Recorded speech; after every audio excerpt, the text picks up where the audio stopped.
আসসালামু আলাইকুম সুপ্রিয় শিক্ষার্থীরা, নবম ও দশম শ্রেণীর পদার্থবিজ্ঞান দ্বিতীয় অধ্যায় গতি যশোর বোর্ড 2019। এই প্রশ্নে দেওয়া আছে বেগ বনাম সময়ের একটি চার্ট। এখানে 0 সেকেন্ড সময়ে কোনো একটি বস্তুর বেগ ছিল 0, 10 সেকেন্ডে ছিল 20, 20 সেকেন্ডে 40, 30 সেকেন্ডে 60, 40 সেকেন্ডেও 60, 50 সেকেন্ডেও 60 এবং 60 সেকেন্ডে এসে 80 এবং 70 সেকেন্ডে 100 মিটার পার সেকেন্ড। 5 নম্বর প্রশ্ন, জড়তা কাকে বলে? জড়তা হচ্ছে কোনো একটি বস্তু যে অবস্থায় আছে সেই অবস্থায় থাকতে চাওয়ার প্রবণতা বা ধর্ম। অর্থাৎ কোনো একটি বস্তু গতিতে আছে, সে চাইবে গতিতেই থাকতে।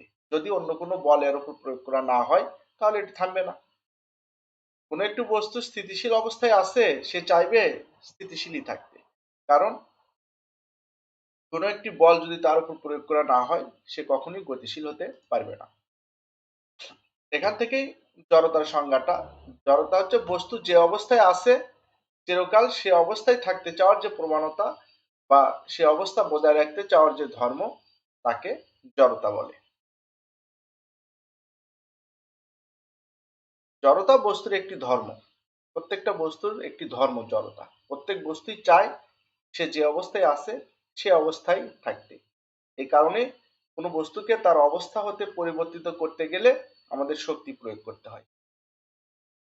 সাম্য ও অসাম্য বলের মধ্যে পার্থক্য লিখো। তো সাম্য বলের লব্ধি শূন্য হয়, তো অসাম্য বলের লব্ধি শূন্য হয় না। নিচে সাম্য বল ও অসাম্য বলের মধ্যে পার্থক্য দেওয়া হলো। তো সাম্য বল ও অসাম্য বলের আমি এখানে 3টি পার্থক্য দিয়েছি। তো এগুলো ছাড়াও তুমি আরো পার্থক্য দিতে পারো তোমরা। সেটা হলো, 1 নম্বরে তোমরা সংজ্ঞাটা দিতে পারো, যে বলগুলো কোনো বস্তুর উপর ক্রিয়া করে সাম্য অবস্থা সৃষ্টি করে তাদেরকে সাম্য বল বলে।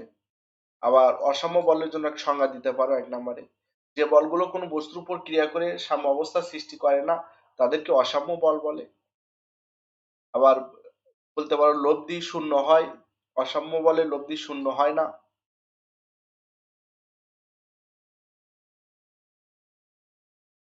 সাম্য বলের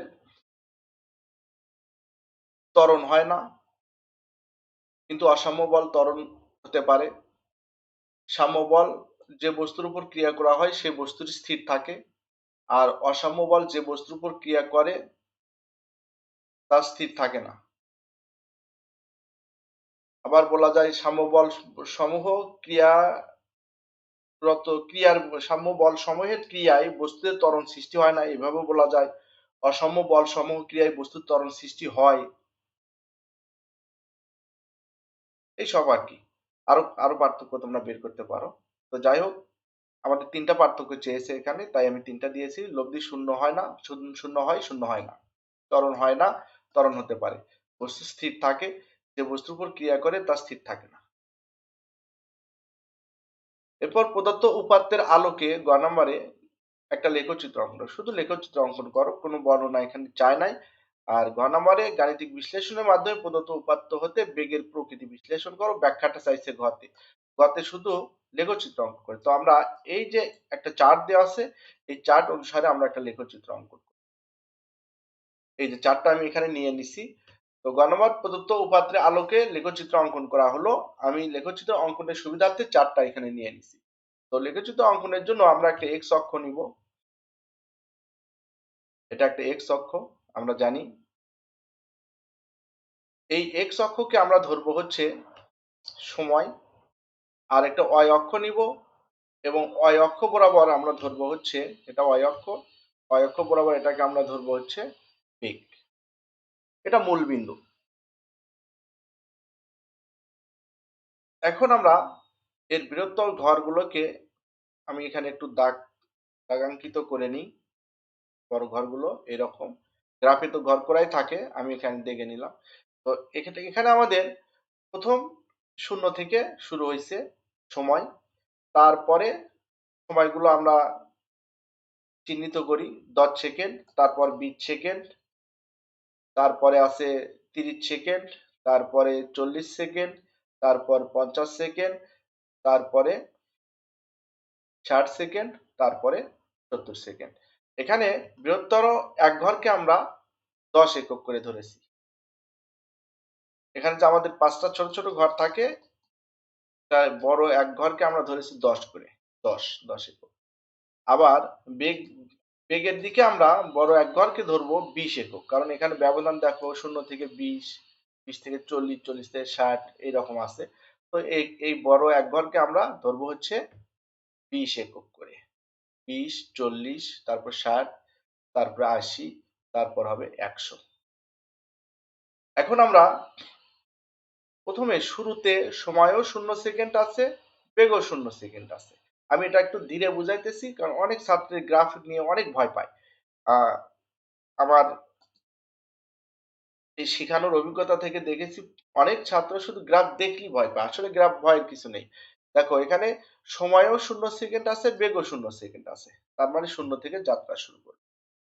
এরপরে সময় আছে কত? 10 সেকেন্ড। বেগ আছে 20 সেকেন্ড। তাহলে এই যে দেখো, আমরা এখানে একটা বুলেট পয়েন্ট দিয়ে দিব। তারপরে সময় আছে 20 সেকেন্ড, বেগ আছে 40 সেকেন্ড। তাহলে আমরা এই যে এখানে একটা বুলেট পয়েন্ট দিয়ে দিব। তারপরে দেখো আমাদের 30 সেকেন্ড আর 60 সেকেন্ড। এখানে আমরা একটা বুলেট পয়েন্ট দিব 30 থেকে 60 এর। তারপর 40 থেকে 40 এরও 60 আছে, 40 এও 60, তারপরে 50 এও 60, 40, 50 এগুলো সব 60 করে আছে, 60। তারপরে আমাদের 40, 50, 60, 60 এ গিয়ে আবার বৃদ্ধি পাইছে 80, 60 এ গিয়ে বেগ আছে 80, আর 70 এ গিয়ে বেগ আছে 100।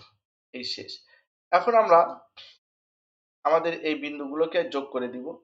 তো বিন্দুগুলোর আমরা একটা নাম দিই। এখানে দেখো কয়টি পর্যায় আছে, এখান থেকে এইটুকু একটা পর্যায়, তাহলে এইটুকু একটা নাম দিব এ, এটা নাম দিব এ। এবং এইটুকু দেখো একটা পর্যায়, এটার নাম দিব এটুকু এ বি, ওটুকু ও এ, এটুকু এ বি, আর একটা হচ্ছে বিসি। আমরা এই বিন্দুগুলোকে যোগ করে দিব। এটি হচ্ছে আমাদের ঊর্ধ্বমুখী চার্টের আলোকে লেখচিত্র। তো প্রশ্নে আমাদের শুধু এই লেখচিত্রটি অঙ্কন করতে বলা হয়েছে, আমরা লেখচিত্রটি অঙ্কন করে দিলাম। এরপরে দেখো আমাদেরকে কি বলছে, গাণিতিক বিশ্লেষণের মাধ্যমে প্রদত্ত উপাত্ত হতে বেগের প্রকৃতি বিশ্লেষণ করো। বেগের প্রকৃতি বিশ্লেষণ করতে বলছে। আসলে এখানে কি কি বেগে চলছে এটা আমরা এই চার্ট থেকে বিশ্লেষণ করবো। আমাদের গ্রাফ থেকেও বিশ্লেষণ করতে পারি, চার্ট থেকে আমরা বিশ্লেষণ করবো। দেখো আমি চার্টটা আবারও এখানে নিয়ে নিচ্ছি। প্রদত্ত উপাত্ত থেকে পাই 0 সেকেন্ড সময় বেগের মান 0, শূন্যতে বেগের মান 0, এটা লিখে দিব। সময় বৃদ্ধির সাথে সাথে বেগের মান বৃদ্ধি পেয়ে একদম দেখো বেগের মান কত হয়েছে, এখানে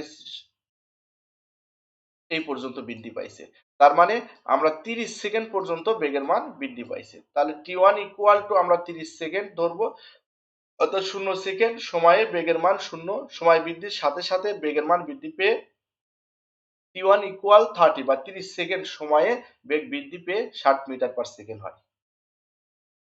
তাহলে এইটুকু আমাদের বেগ বৃদ্ধি পাইছে, তারপর কিন্তু আর বৃদ্ধি পায় নাই, তারপর আর বৃদ্ধি পায় নাই। তো এটুকুতে আমি থেমে গিয়ে আমরা এখানে একটা ত্বরণ নির্ণয় করে ফেলি, কারণ যেটুকু বেগ বৃদ্ধি পায় সেখানে ত্বরণ সৃষ্টি হয়। বেগের বৃদ্ধি হচ্ছে, বেগের বৃদ্ধির হারই হচ্ছে ত্বরণ।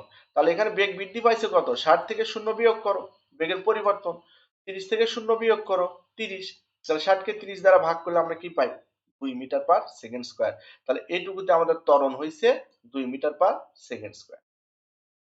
তো অর্থাৎ প্রথম 30 সেকেন্ড সময় পর্যন্ত বেগের মান বৃদ্ধি পেতে থাকে, এক্ষেত্রে সুষম ত্বরণের মান 2 মিটার পার সেকেন্ড স্কয়ার। বাস, একটা পর্যায়ে আমাদের শেষ হলো। এরপরে আমাদের এই 30 সেকেন্ড থেকে একেবারে 50 সেকেন্ড পর্যন্ত একটা পর্যায়ে আছে।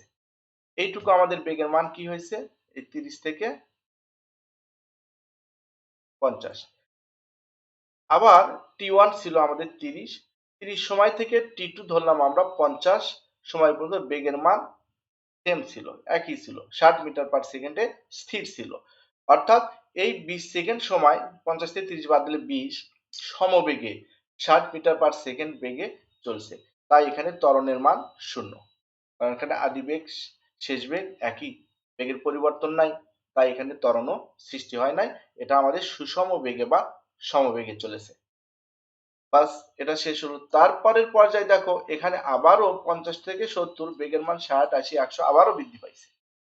তো এখানে আমাদের কিভাবে চলছে, আবার t2 ইকুয়াল 50 সেকেন্ড সময় থেকে t3 70, এটুকু আমাদের 20 সেকেন্ড সময় পর্যন্ত বেগের মান বৃদ্ধি পেয়ে 60 থেকে 100 মিটার পার সেকেন্ডে উন্নীত হয়। 60 থেকে 100 মিটার পার সেকেন্ড বেগে উন্নীত হয়। এক্ষেত্রে ত্বরণ a2 ইকুয়াল 100 থেকে 60 মাইনাস, অর্থাৎ আমাদের শেষ বেগ থেকে আদি বেগ মাইনাস করলে বেগের পরিবর্তন পাওয়া যায়। বেগের পরিবর্তনকে সময়ের পরিবর্তন, সময়ের পরিবর্তন কত, 70 থেকে 50 মাইনাস করলে আমরা কত পাই, 20, সময়ের পরিবর্তন 20। বেগের পরিবর্তনকে সময়ের পরিবর্তন দ্বারা ভাগ করলে আমরা কি পাচ্ছি, এখানে 100 থেকে 60 মাইনাস করলে 40 আর 20, 40 কে 20 দ্বারা ভাগ করলে 2 মিটার পার সেকেন্ড স্কয়ার। এক্ষেত্রে অর্থাৎ শেষ 20 সেকেন্ড সময়ে বেগের মান বৃদ্ধি পেতে থাকে এবং ত্বরণের মান 2 মিটার পার সেকেন্ড স্কয়ার হয়। এটি হচ্ছে আমাদের প্রদত্ত চার্টের,